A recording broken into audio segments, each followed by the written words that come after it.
ma a yaren duruntenni anda bugu ti duya yagare be gara wo nogo ngutunu hadamaren magu ladandi na yi yagare ki kano sahandi aha ogati hore ken wurini anda ya ji kulle kempe ken ni senagu ntagmontinye kempe ti haydi nyimeya ogati anda bugudo yagare ya himbe garo nogo ngutunu hadamaren magu ladandi kinyani na wutu sino tamido hillo kata tankarage sine yagaren dange halle tankarage sine kata tandume sine ya ado na wutu sino kabiya kata sino tamido hille ya ina yagarun tirindi yagaru benu ga ku menuntu kunganati sino kabire me lawo ya haida ngali ananye indati mega tankarage sine halle yagare kata tandume aro haida ngali ananye wa illa kungana tiga aranta nyana anta jatina haidai ke ngurina anta salle qenundini anta sume qenundini oga tiga aywa aga bugu sereya aywa himbe garon no nguzunu haramare magul ladandi awa ke nguriani anda yaga logo mogoburu ma qaso mogoburu kebira kenta qentadi koy misalinde akaso awungo tanyere do sino tumi hada mare ma gulla dandi ken koninta sarene kebrin anda bugu kenga kenta gatina haida walma ayme wu sino tumi walma sino karagi ay honda bugu kenga kenta gatina haida hada mare ma gulla dandi kemma kinye no wute hina bo oti sahanta gon kana kamma mo ken wureni agama bugu sahantaku kamaga a bugu wate yanayi bo ke birenga ken ta jatene ti haidi bo kem nya sabuni hari aywa ware be ga nekinya haida bakinga nga haidi ngana gabo mo yori awa anta jatene ti haidi mata dam faraga ndaya maga wate horeke ado lada ke horenaga kebiringa a serebe ugawda kentui ladandi ado sahandi kebiringa kempakatinyeni o yagarun tabana kebe gandai ago joppa wakati nga ata hananyeni mata hilandinyeni ken kamanen kallinga na joppe agama kuti wa sharia nda bito tamido karago kinai ken tamudo karago nogondi awa agama kuti amma salli amma sumu kebirenga tamundo karawonga na timme aywa anagamu awa aga makuti harsa kebirenga wotin alati watempurenya nay ke ti hayda hore ngama lada go yagare be maga akel lada ni bitu sikiyayi bitu karagi yani bitu nyeri yani ma ay me ko ni wi lada ketu kel lada kinintengai ken nogondi maga salli maga sumu anka keta kalle a haiga dangi alla danga ama kuti kebirenga ana bito siki ka hay ana bito siki misalle bito nyeri yani aywa ama kuti ananya segu kabu tammu agama kuti gari ana bito siki ka hay tamudo bane tamudo hillo tamudo siko agama kuti gari aywa keta ga to bito hillaide anta dangi tamudo karawe ana bito hilli ana kenka hayketa awa tammundo karagon na timmi qari na to ama kuti kebirenga akano jatene ti wati horenya ne awala ngalen kuti kengo fiqh kitabundi masalan yaren no ndinga ndai anta gaba ana haydi ngari ngandanya awala ne ga kebirenga no ngandai iyim panangunga agama kuti alla danga woni gati bido tamiro karawa o kinne digana nga o kinne bido siki donc iro tampile ko takini kenya garea no ngane illa garum bangenga oti yagare no den daga wona haydi ngari agandanya walla ne yagama kuti alla da kasenga iwo bido siki kinne digana makaso bane ken sun no ngana agama kuti anta jatene di wate horewai mana kenyi mana ladan sori ken sun nogondi salle mamunda maga sumi mamunda maga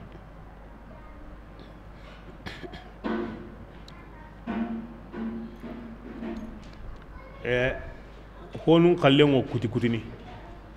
serebe ladanga nay bito nagatiya ari lenki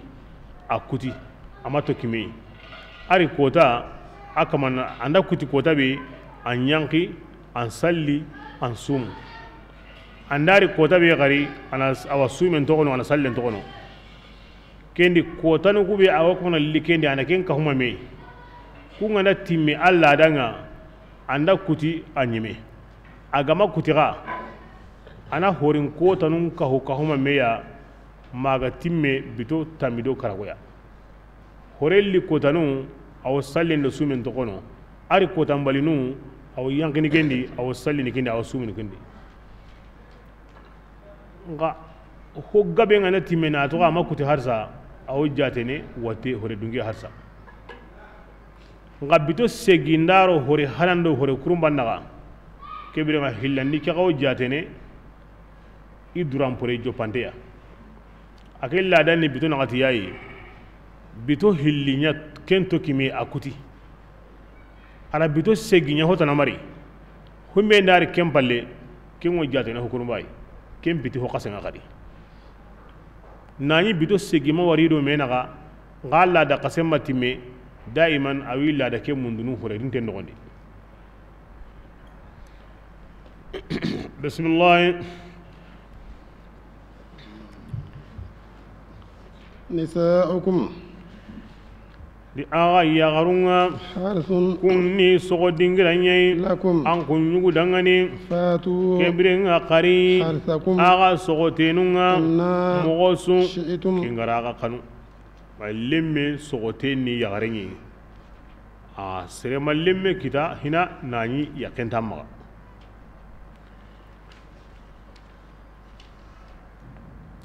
kebina yagun hanyu woni lenkitainga edo Allah sallallahu alaihi wasallam adi qara yagarun yagi yagaru benu ga kanunu igo sarene anki hul wadud al waluda qara yagarun yagi yagaru benu ga munda igo sarene inni mukahirun bikum al umma yawm al qiyamah ngo yumatunu igabo lemma gonu tagai la gara kota ngutni jamana ngaba kutunga tagai بسم الله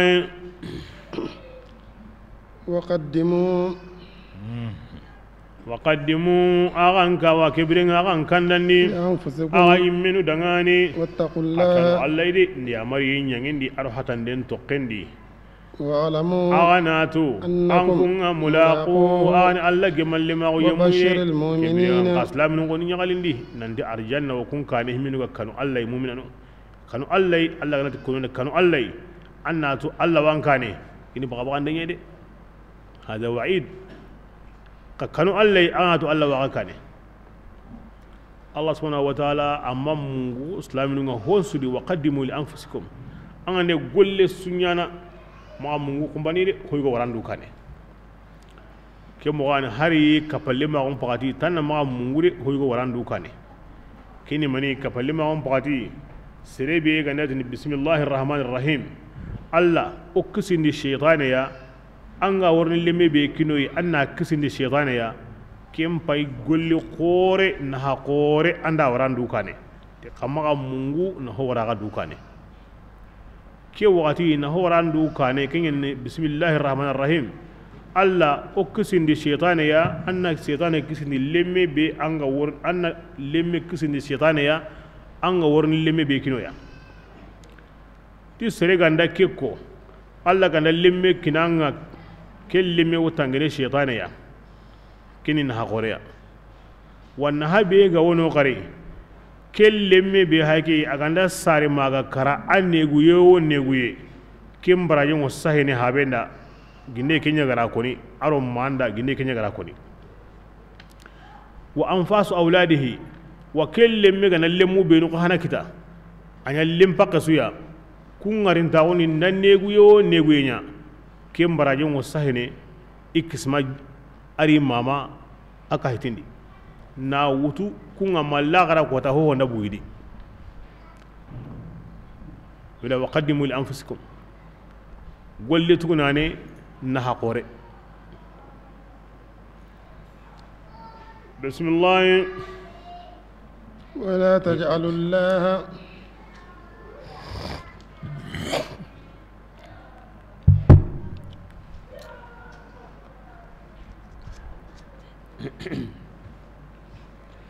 ولا تجعل الله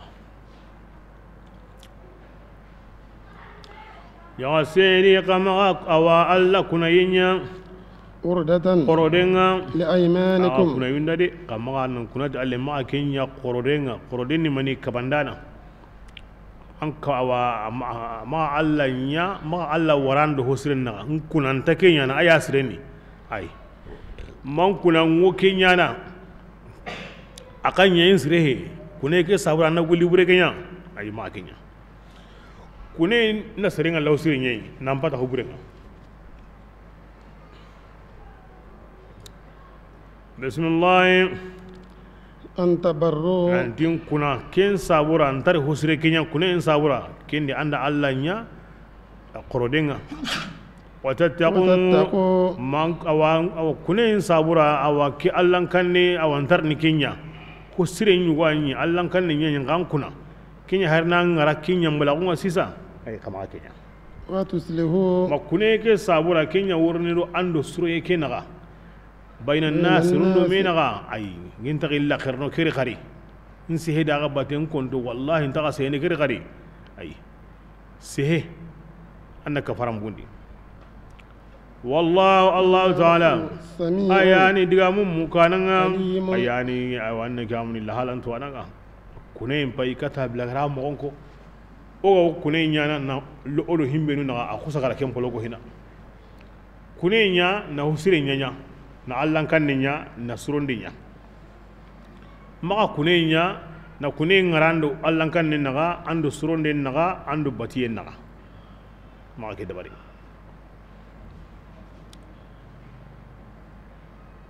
an kunana kadam laga kunan tagi illa kharno gari gari an kunana take to ko kunu mingra da barna surondiya nan kunan ta to kono maga gimo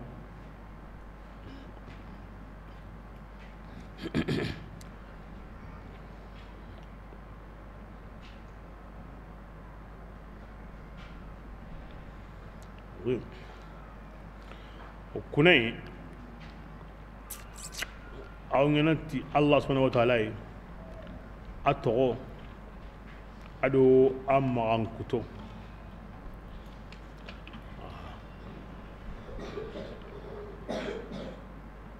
amman kuto be nu gani golle man kuto numbe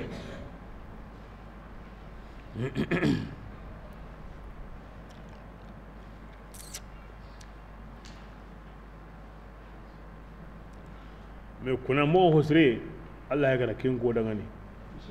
kisa Allah sallallahu alaihi nya amma kuna hodi hina agara wari nanti ken tayne nya sireni magara kafara mugundi na ken tayne ke dabari yani anda kuna nanti ta himbe nyana Allah fare anda to nanti kenye nya sireni au kafara mugundi nanya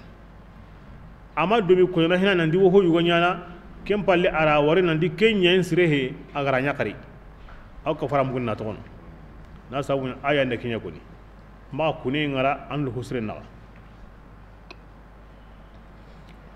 bismillah لا يؤاخذكم الله تعالى متاغرغنا باللغو في غردا مينغا في أيمانكم كنا يندي دي ولكن الله تعالى وغرغنا هو نياي كسبت قلوبكم سندم غراكين اوكين قرقري ربي اغاند كنا نقصو والله الله تعالى غفور انني حليم او النوغيني لو كني فقه غم محمد غم مايرا تغاندي كني ني نغاتو يوغم دابندي hana awa kinni lagu kinni garda mu Allah gatin dor gan tikebe ya lagu ni min maniya Abu Hanifa da Imam Malik ma kunti lagu nyani garda mu nyani seren kuna i mi maga hingo kunduya amma wuta kana magana gare kuture iga watu mogobe idan kana gundi ana kemo yadi ga kuna halle ari bange nanti anya ke nyagala mo be ja kempe wala kinya to ni allahu imam malik maga adu abi hanifa maga be su ko ni gemadi madhabin su tik kafaran tadi parce que allah yimi ko tik kafaran tadi ngab manni imam me kita kinya di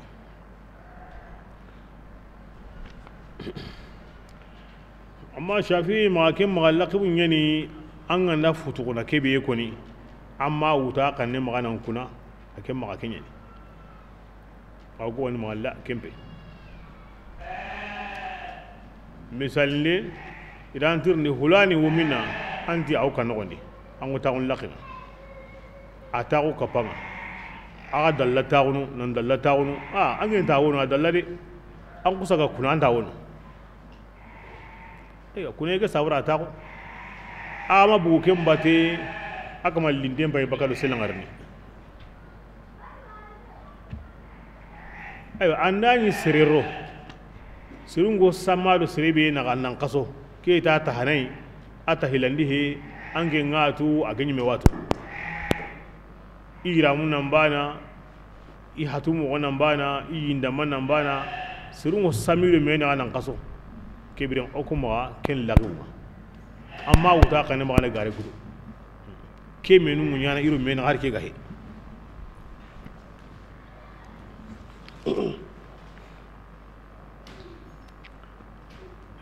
anda hondo kompendi na bahile men kin sire alli anti bahile me angara kin himbe ayalla kinanga amma hoke wari kewo minna a ngara to wari ken ngel bahile men kinanya an kunanti ayana wutu anyana an bahile men kinaya yayi an gati bahile men kare ayalla kinanga amma tan la ira to sire maga ayo an gen gama atu anda kin sire kem balle ari bange agaro jogendi wakati be hora wutu kenyallo nambu kewla ke kan laqiwni ogo ma ko an laqiwma mo keni hananga mo ke kafara ndage kamanga junubu nday mo hilani aywa keni al-ghumus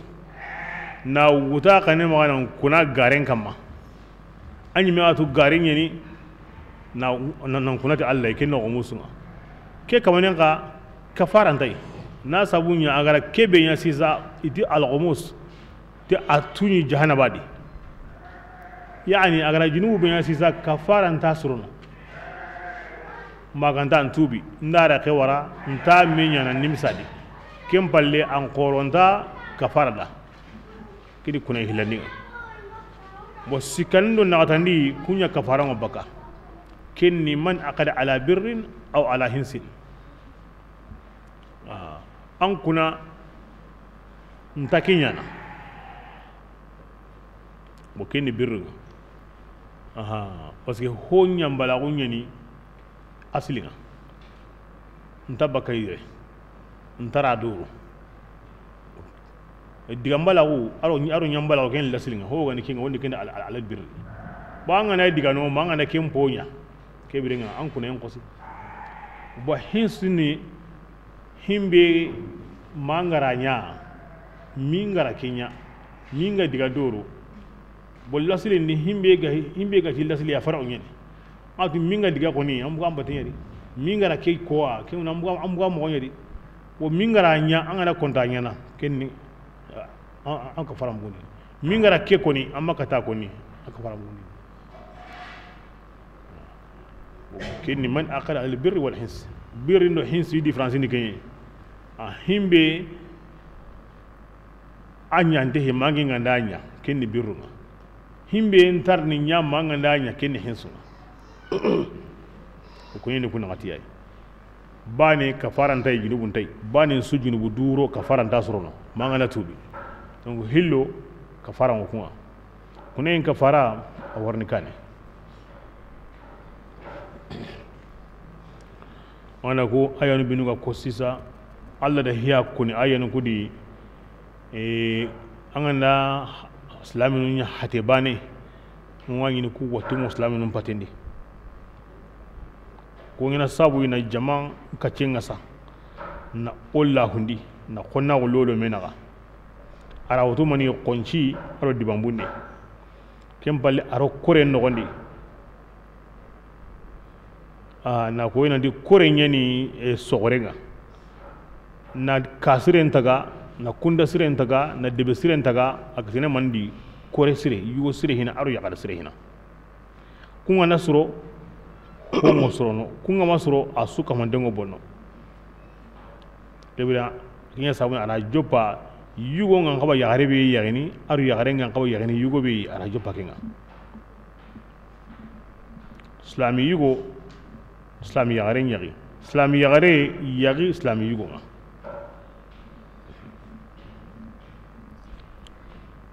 kempalle ariti awa manin kaba kuini ulila afu ari haydin mogonga iwondu yagare nyamille mago haydin pakatini artikinga warni kata ila unga na likata warandenga na likata khulunga kebirenga sahare bega wono odo minaga o tagendi o kapendi nyami hinu benugo wono ni ko ni saharon ko kinga ndanya kingi korengo ina ko bisre awina ko bisande wawo kono wara kileti kunyi ari kunanden ko ni poro me kunande hi khore nganda ko kuna ke husire nyani ndanya na la kafara mkunda annanya kunanta kenya na husire nyani ai anyana kafara mkundi kune ni hi khore ya nan to kuna garen kama atiken ni junubu nyi bismillah تربص 4 أشهر adi qasu nagati tangiyo للذين yemundangani kunga qasoran kunana نسائهم kata iya kunga فإن فاءوا gilli yugunganda sage ken nogondi فإن الله kebirenga Allah taala غفور iga yagaren tonya ibenya ati kenya hanani igeya رحيم hinniya وإن عزموا الطلاق gilli inda hanke warande nyime kama ima kafaran bugundi فإن الله kebirenga Allah taala سميع isehu mukananni عليم awila halantude kina ila shar'iyinga aygara suko digambade iwo na buti yakenga ana gaja islam ko Allah di khallen ko ni gendi de amanya de yarenga ma kundunga nan butai ambana an kuna na kalla kendiwa manga kuma na gollenya mo ga di qasran kunai Allah da qasun nagati akini qasun nagati srega na kuna intak ni yakenga ma butu antak manan kinyai qasun nagati yakini temono kuna yin andai donc kasukun nagati kengo kinni kasukun nagati jope na kan kota kuna yin kota gindai agara ko diga mbangante dan kuna ingen ta kenan kin akari ibe na utu kuna yin kota nga aiwa nga gindai ama koni diga mbangante ngara yagaren paina tokono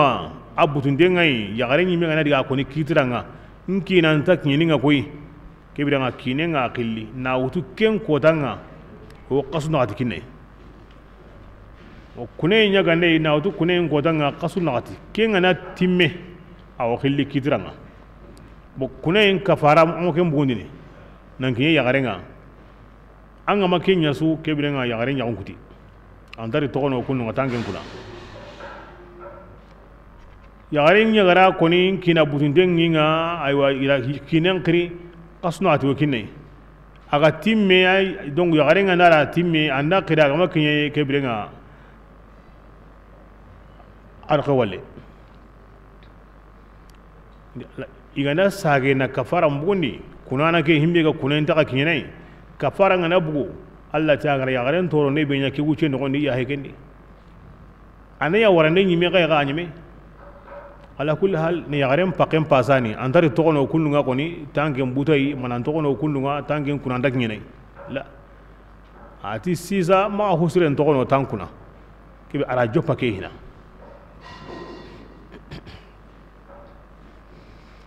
woni kala al ila ke qasuna ngati ndogondi yagaren na hango yugon kama ahi to kata denga kama a dépense suganya kama nan kaso kata blagara kenya ken suwa kama basana abugu yugo nyari ama bugu yagarendi amma muruti yenga ne do yagaren bangenye bo kem pakatin koni yagaren musakanta yugo kama yagare so murutuntenga wo wa him laslingo yagarenye ken yagare a musakanti kina kama ayigandenta kama ayiramenta kama a kompenta kama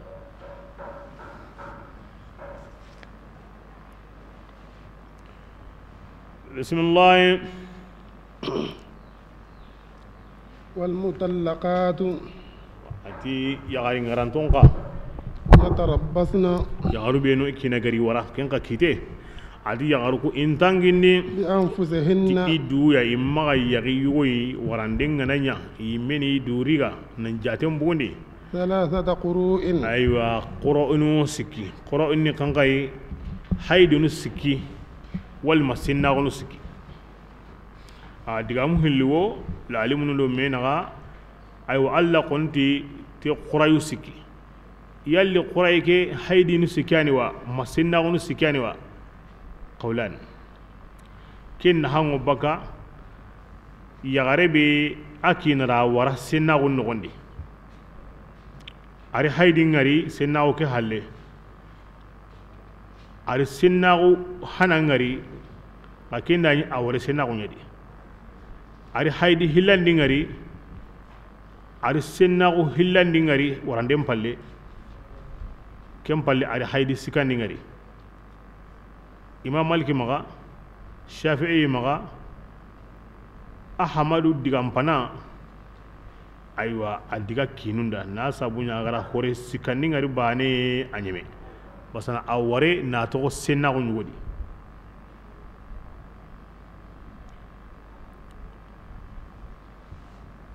parce que kuma awa qurayin timme aware senna ko di ara senna ko wari ara senna ko tanawari aga ware himbedi kempay ngabi hanifa adu ahmad digal lagare kunti ay ama diga hina makki ki hay diga nyime ana senna ko ngari kem pakati na ga nyime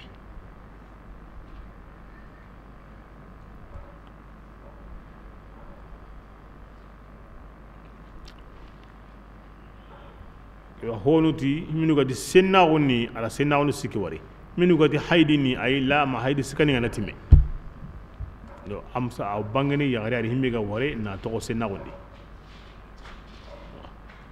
amma ni yagari wala haydi ni koni kenta jateni ken haydi kenta jateni ittifaqan besu gum gandi parce que warande anta gemme yoni yagari ngara na to aw akite mo jindi aga nanya iwan nakini ana sagandi aganda bara duriba wasujina iwa katunu iwa no kasonga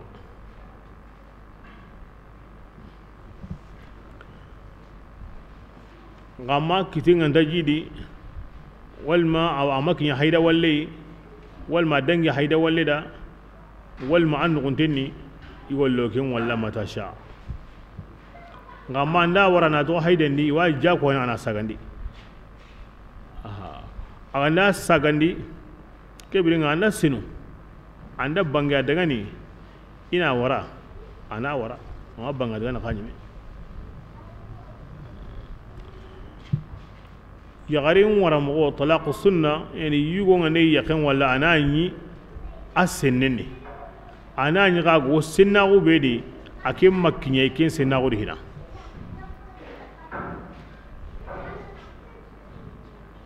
kebringa na anda sorna wallen balle kiyani awara mo srenga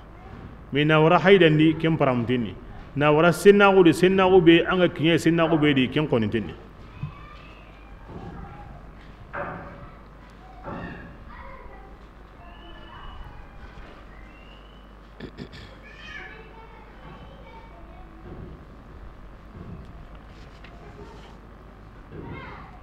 amma yaare be kana ganta haydi walli khari awa qasoy sabura mallogoy sabura kun koni awa kun laydane qasu sikiya qasu sikiti mande awa ori haydi wala nya qalina haydinga ma haydi ko wala wa walli qasu suken ladanga kun la walli qaso ndi tahillo kemti ladenga wonyana horo wa walli qaso nyimeri tasiko wa sheikh alwana sin digen kama ya gare nyugo kinara wara qaso bane gatimme atira sagandi ya gare nti laydan timme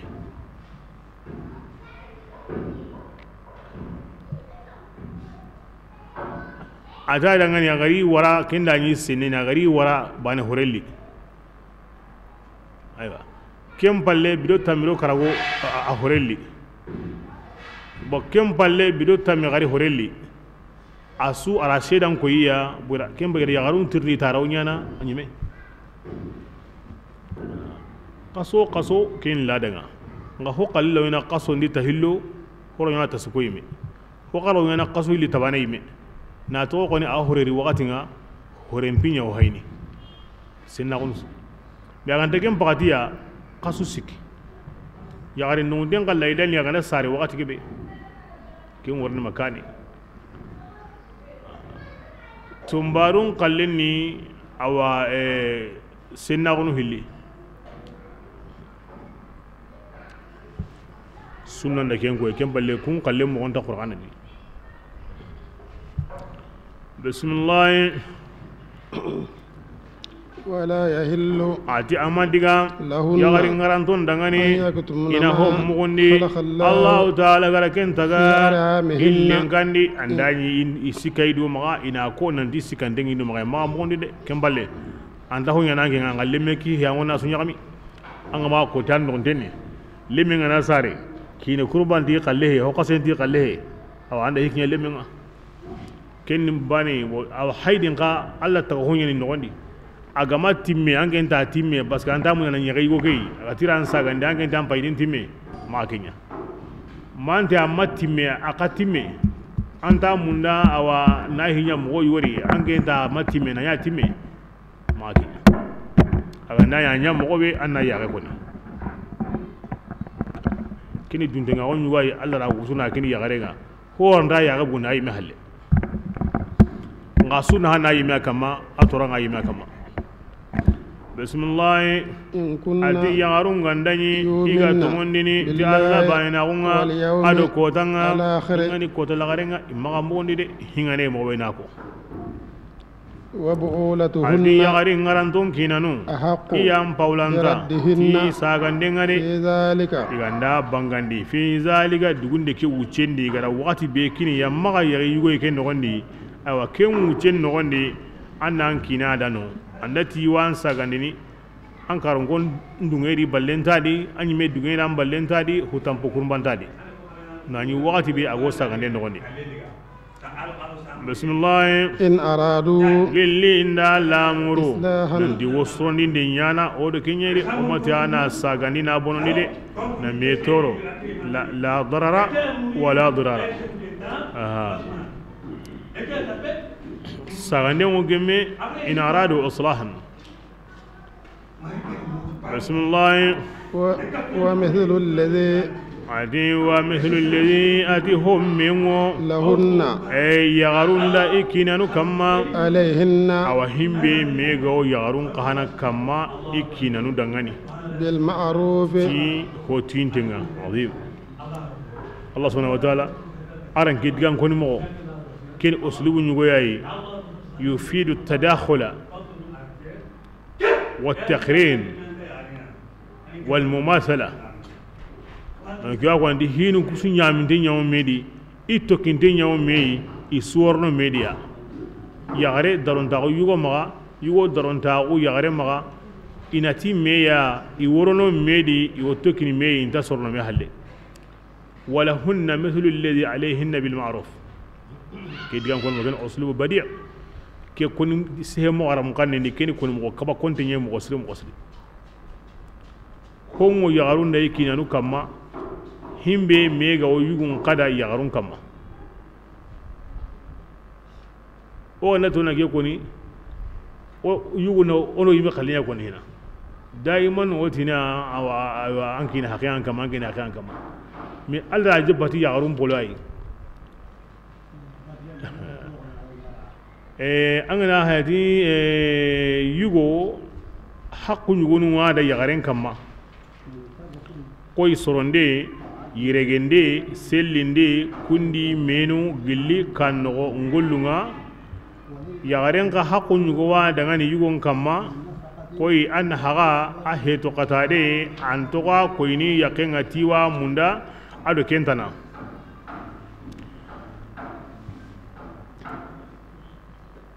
aga ayangara ko mobe mutlaq al wujubi la sifat al huquq koy imbe gani yugon wajibinga an wajibinga kenga yagaren kana wajibina an wajibinye an ta ko bina di wajibini kusumbana ay himbe go aya kedi arabu kanin to anu teken al ihtibaku ken wure mani ya garen wajibi na wajibinga me ken bidi yugon wajibiya yugon gana wajibi na wajibinga me ken bidi ya garen wajibiya on tatini yugon sorondi ya garen da wajibi yugon sellindi ya garen da wajibi yugon yiregendi ya garen da wajibi la kun ya garen wajibi ne on tatini ga ya gare kan sogo yugon da wajibi ana yigande mujuna kine wajibi ana yiramin ko na kine wajibi ana kompen kine wajibi be suru wajibi ne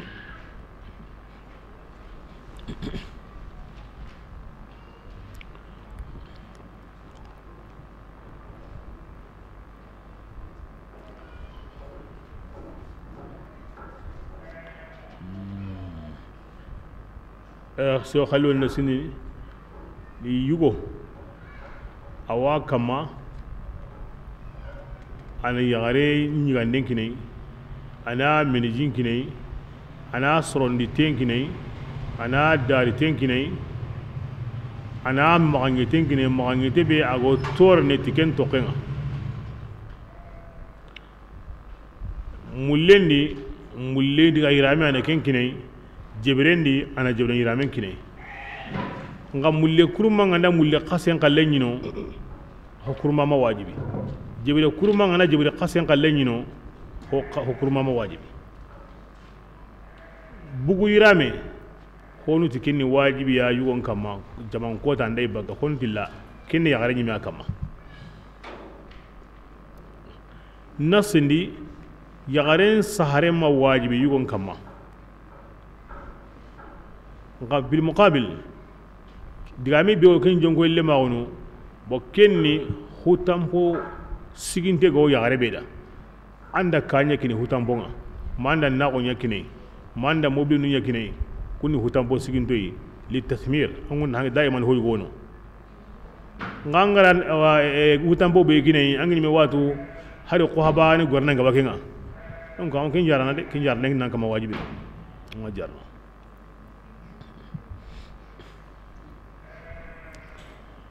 nasroni yugonda ado yugol le munda aga remu kenni wajibinga nga wajibi he yaren kama ana yugo mu kunyi ganden soro ana karle mu ganden soro kembi wajibiya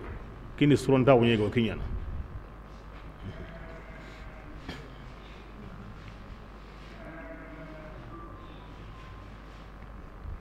bismillah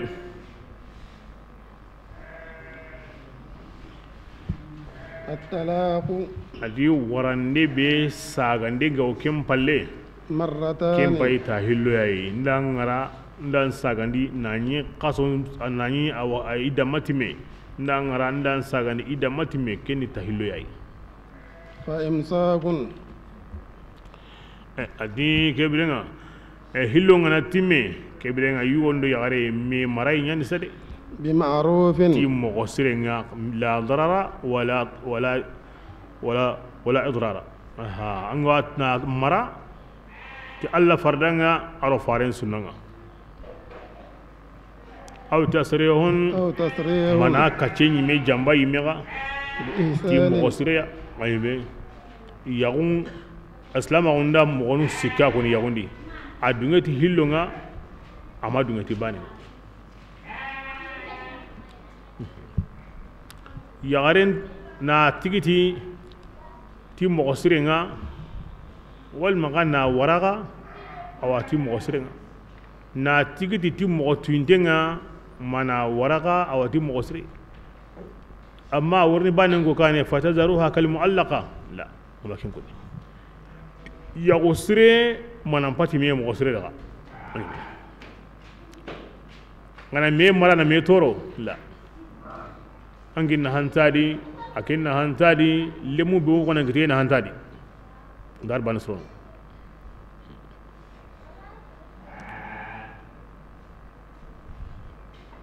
بسم الله ولا يحل التي أمادك أنكم يقول دعاني أن تأخذوا شيئا أغنى كن سوريغا مما قل هونغا آتيتموهن أغرى كينكيني يغرون دي إلا أن يخافا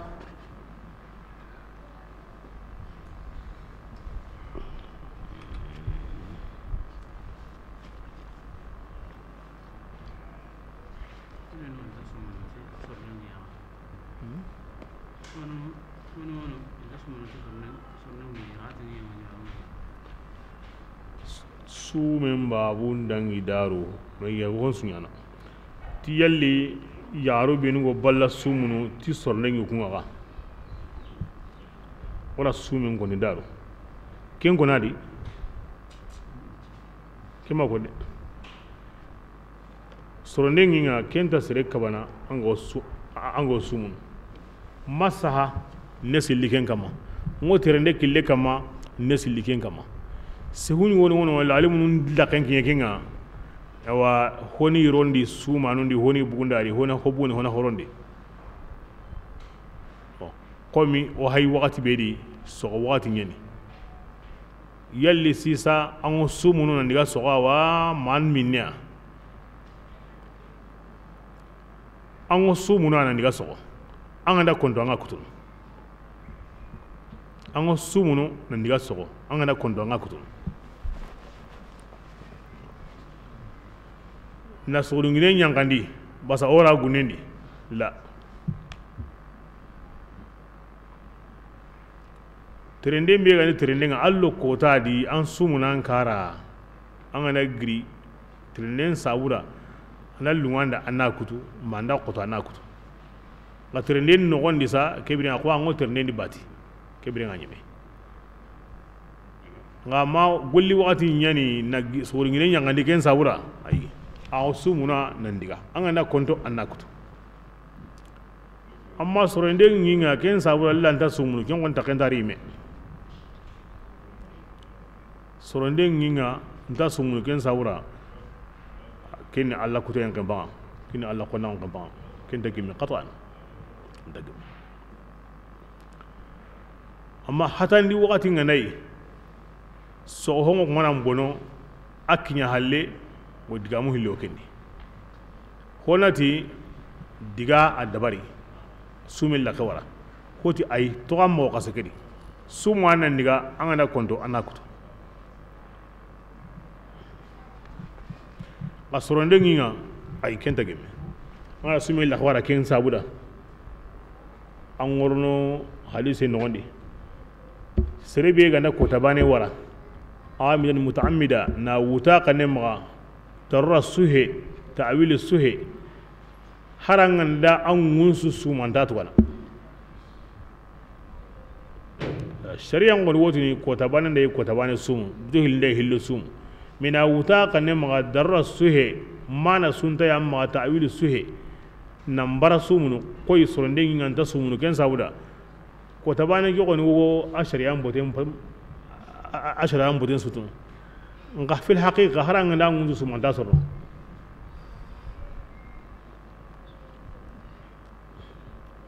ke tir ne make me mu hina nan ti kew yang kana islami ni men nondi ma me mu ay ho tir na yana ma me mu hina yang kini subhanallah ma ko mu hina azim ko ite mo jibu ya ko ite mo jibu ya ko ite mo jibu ya la ite mo jibu ya an tagim qatan dagim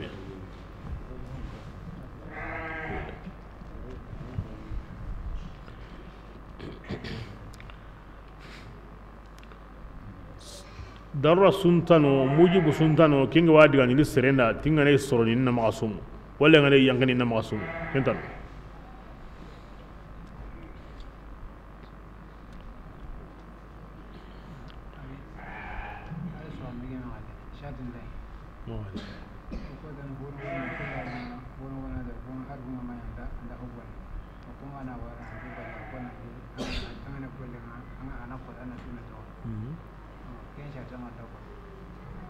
agama koto ongo sumuru ay bezo hakere ndi hede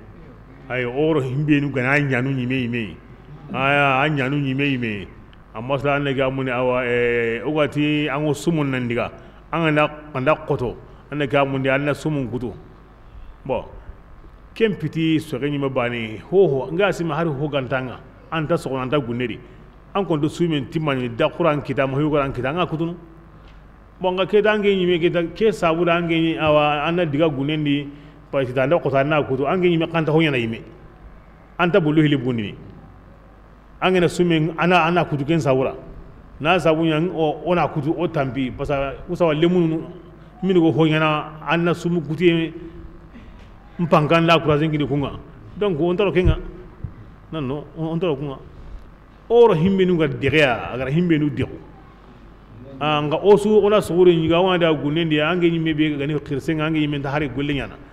nga na sumu kuten kurazen gini lewunu nga wanga na honya yi o tambi ona kutu anna jungole mbagana mini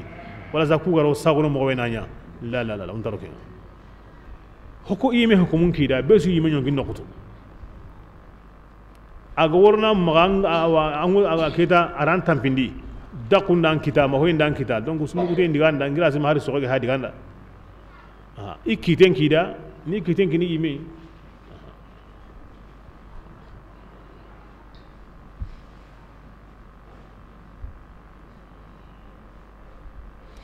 sumen koni anga nyana anga na konto oro kimmen koni yangina na ke yimeda oro ga koni sorna na ke yimeda an sumu anda konto ana kut me sumel la khangara nganya na kenta gemme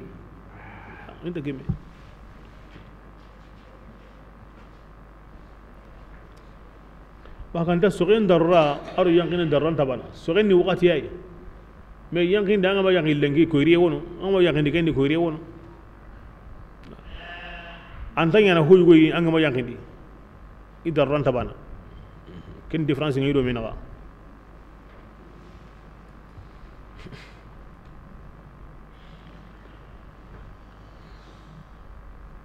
بسم الله إلا أن يخافا برنا ودي يجو أغنى يعرون أو يعرب يعرف منني ورا ناتورو كبرنا ولا سانغرا غريبي كنا أنا كنا الله تما كنا دي ما هربان رجعي أغنى يعرين غرا أن ينتهي ورا أوان كارباتي كبرنا ما هو رجعي أغنى هو كنا توقع إلا أن يخافا ما يغلم من باللي كانوا إيه اللي رندك تسجنني الله تعالى يقوم جنگونا الله يقوم مغبي أورانتا سجنني أورمينا فإن خبتم قل أغانا كانوا يغلم من باللي رندك تسجنني الله تعالى يقوم جنگونا كبرنا جنوبنتا أو إيه اللي كما مغدي يغرين غريدو مغانا ستكنا ati kukitu kwani Allah ta'ala gingunga kama ginge ke dangide yemme su anda ginge dangi Allah ta'ala Allah ta'ala ginge dangi kuma anguto buru kun tigi tigi alzalimuna imani du torode angana tan yare ngara maatin awa angara himbe kine gari kenan kini ngawrani mo nyugono wonni kenda te khulu sunu gondi du maka khobe yagare ne idu qobo idu maka ki mu nyana kamo yugo do yagare be i mekratu okuranta me nagan surondi ni qari alla gati yugo yagare nya mo be oranta nya na qari kebrenga ati qari fa in khiftum sirun qawasira selon ka kanu nan de kuro me na nga mo be ran ta ka me na kan surondi ne kare ko Allah gara ko mo be ke be ngati basin tadi ya garen na idu ko bo yugo maka arawnya na anti yugonda angara na bure berindi ki haka yani nga kinanga ona ya ko kada wara aro hungunu kinga ki haka yani nguke kapai ona da wara aro logono ke nyime ki haka yani ngo ke bakay wona yagulla khawara ogu madhabin de yajuz al khulu bi kulli mutamawwil tu'tiha iyyah ko ganna buri mampuya ogu madhabin de aw gemme ya gare nay du ma nga satay baka yugo yagoy ara yugo be ganta ka me famunu gari agana logo mo me shafi yumaga ande ya ho dambe har ya gare ngani kitem baka senga na gini yugo nga mo ke kinanga anni ngarani metan dunga tay tanyeme me ko gol ma la budda an yakuna mutamawwilan an yanna bur man bokoni ana logo mo haqqen tay aga boyenga allo yen kana haqqen tay allati wala junaha alayhima fi ma futadati bih ni kada khulu ayan qasabu ya garin yuno atqon jamila bint abdullah ibn ubay ibn salul abdullah ibn aw ubay ibn salul nahirin yumma ke kelle ya garin yani atqon jamila amay kina munda akina atqon thabit ibn qais ya harike amerika ta allah sallallahu alaihi wasallam ati allah fare nge kina ni thabitu yayi ntatini dina logeni de ntatina ajju kubureni adina timmantenni ajju konsureni to nyam paso nga tongu nge ganda wari jamao jamadi nga walli ayam pinanti suya ayam dehi suya ayam ngarinyangi suya tongu nyime kenya walu ngeda